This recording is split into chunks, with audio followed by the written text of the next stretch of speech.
Merci, monsieur. Le président. Nous traversons un moment sombre dans l'histoire de notre pays. Samedi, Donald Trump a décidé d'entraîner le peuple américain dans une guerre imprudente et illégale contre l'Iran. Une guerre fondée sur des mensonges. Une guerre lancée sans menace imminente pour notre nation. 6 membres des forces armées américaines sont maintenant morts et d'autres sont gravement blessés. Un missile provenant des États-Unis et une campagne de bombardement menée par Israël aurait tué plus de 150 personnes dans une école de filles en Iran, dont beaucoup étaient de petites filles, certaines âgées d'à peine 7 ans. Et maintenant, la violence se propage à travers le Moyen-Orient, avec la menace que cette violence s'étende jusqu'aux États-Unis. Et pourquoi? Pour une autre guerre sans fin que le peuple américain ne veut pas? Notre Constitution est claire. Seul le Congrès peut déclarer la guerre. C'est parce qu'une seule personne ne devrait pas avoir le pouvoir d'entraîner tout notre pays dans une guerre imprudente. Mais c'est exactement ce que Donald Trump a fait. Il a prononcé des déclarations préparées, il s'est adressé à la presse. Et pourtant, même après plusieurs frappes aériennes et la mort de membres des forces armées américaines, Donald Trump est incapable de donner une seule raison claire pour cette guerre. Pourquoi sommes-nous en guerre? Donald Trump avance des dizaines de raisons et au final aucune raison du tout. Pire encore, Donald Trump entraîne les Américains dans cette guerre sans aucun plan pour y mettre fin. Il n'a pas d'objectif déclaré, pas de stratégie claire, aucune explication possible. Quand nous aurons accompli cela, nous partirons. Même la mort d'Américains n'a pas fait hésiter Donald Trump. Au contraire, il s'entête. À chaque heure, l'administration Trump nous sert des justifications changeantes pour cette guerre. À chaque heure, il contredit une justification qu'il avait utilisée auparavant. Donald Trump a déclaré que l'Iran avait relancé son programme nucléaire. Mais les propres responsables de Donald Trump ont affirmé que ce n'était pas vrai. Donald Trump a prétendu que l'Iran développait des missiles longue portée qui seraient bientôt capables de frapper les États-Unis. Cela contredit directement ce qu'a affirmé son propre gouvernement. Aussi récemment qu'en janvier, l'administration Trump disait qu'elle ne s'engagerait dans aucune guerre de changement de régime. Et maintenant, ils appellent le peuple iranien à se soulever et à changer de régime. Khamenei était un dictateur autoritaire qui a du sang américain sur les mains. Mais tuer un dirigeant ne renverse pas un régime brutal. Le prochain dirigeant pourrait être tout aussi mauvais, voire pire. Et les tromperies de Donald Trump continuent de plus belle. En juin de l'année dernière, Trump a bombardé l'Iran et a affirmé que les principales installations d'enrichissement nucléaire de l'Iran avaient été, je cite, complètement et totalement anéanties. Complètement et totalement anéanties. Et maintenant, Trump dit au peuple américain qu'il a dû attaquer l'Iran samedi parce que l'Iran représentait une menace imminente en raison de ses capacités nucléaires. Ces deux choses ne peuvent pas être vraies en même temps, être vraies. Si Donald Trump pense que les ambitions nucléaires de l'Iran sont une menace, il a eu l'occasion de les freiner. En fait, les États-Unis avaient un accord qui aurait empêché l'Iran d'obtenir une arme nucléaire.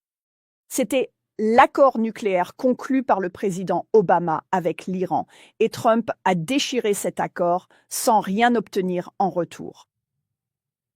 Au lieu de s'atteler au difficile travail diplomatique visant à empêcher l'Iran de se doter de l'arme nucléaire, Trump ment aux Américains tout en nous entraînant dans une nouvelle guerre inconsidérée qui coûte des vies américaines. Déjà 6 Américains, des militaires, ont été tués et d'autres grièvement blessés lors de ces attaques. Mes pensées vont à ces militaires et à leurs proches. Mais Trump, il semble tout simplement s'en moquer. En fait, a-t-il déclaré, il n'exclut pas d'envoyer des soldats américains, des troupes terrestres en Iran. Il a même déclaré que bien que tous les présidents affirment, je cite, « il n'y aura pas de troupes au sol », lui, il ne le dit pas. Il est fier d'être prêt à mettre en danger des vies américaines pour cette guerre qu'il a lui-même choisie. C'est vraiment horrible. Les répercussions de cette violence sont encore plus vastes. Des manifestants dans des pays du monde entier prennent d'assaut les ambassades américaines. Ils menacent la vie des fonctionnaires du département d'État. Les citoyens américains vivant dans la région se retrouvent désormais en pleine zone de guerre, en danger et incertains de pouvoir rentrer chez eux en sécurité. Et la violence se propage. L'Iran a attaqué au moins 9 pays. Depuis que l'administration Trump et Israël ont déclenché cette guerre samedi, davantage de militaires américains et de civils américains à l'étranger sont en danger et cela menace de déstabiliser toute la région. Je ne suis pas d'accord avec Donald Trump, mais je comprends qu'il a remporté l'élection de 2024. Mais lorsqu'il s'est présenté en 2024, il a répété à plusieurs reprises qu'il serait un président de la paix. Il s'est présenté sur une plateforme de fin des guerres. Il a dit qu'il serait un président pour arrêter les guerres, pas pour les commencer. Et les Américains l'ont cru. Mais aujourd'hui, nous faisons face à une réalité difficile. À l'ère moderne, aucun président américain n'a ordonné autant de frappes militaires contre autant de pays différents que Donald Trump. Aucun. Le mépris de Donald Trump pour la vie humaine semble ne connaître aucune limite. Je voudrais ajouter un dernier point ici, et il concerne quelque chose de très personnel pour moi. Mes 3 frères ont tous servi dans l'armée. Mon frère aîné a servi par intermittence au Vietnam pendant 6 ans, effectuant 266 missions de combat. Je me souviens de la peur que ressentait notre famille à chaque appel téléphonique tard dans la nuit ou à chaque lettre à l'apparence officielle. Mon frère pourrait-il être blessé? Pourrait-il être mort?